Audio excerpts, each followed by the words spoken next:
Turkish President Recep Tayyip Erdogan has replaced the country's finance minister days after the Lira touched record lows in the latest chapter of the currency's year-long tumble in value. Lutfi Elvan was viewed as the last top official to adhere to orthodox economic policy, backing higher interest rates even as the central bank slashed them under pressure from Erdogan. An official decree said Elvan had resigned and been replaced with one of his deputies, Nureddin Nebati.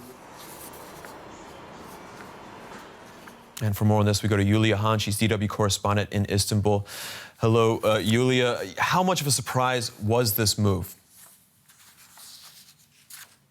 Well, there had been rumors that Mr. Elvan was seeking to step down. So for those closely following economic developments here in Turkey, this is no surprise, but it definitely comes at a very delicate time.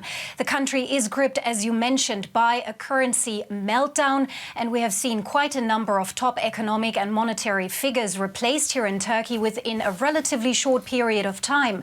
Mr. Elvan's successor, Nureddin Nebati, is the third finance minister in little over a year. And President Erdogan, since 2019, has dismissed 3 central bank governors. So all in all, this is sending, I think, a very clear message. Erdogan is tightening his grip over the economy, and he doesn't want to be surrounded by people who don't agree with him. That suggests that we should not expect any change in course with Nebati, the new finance minister.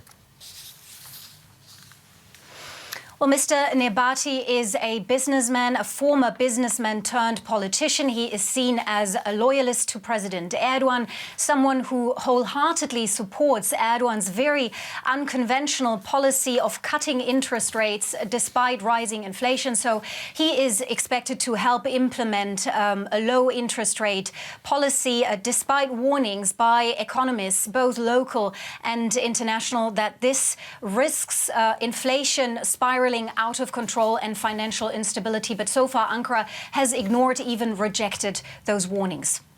Yulia, what kind of opposition are we hearing to Erdogan's policies, and have they gained much traction around the country? Well, the main opposition party is lashing out at the president for ruining the country's economy. But we also hear a lot of criticism on the streets when we talk to people.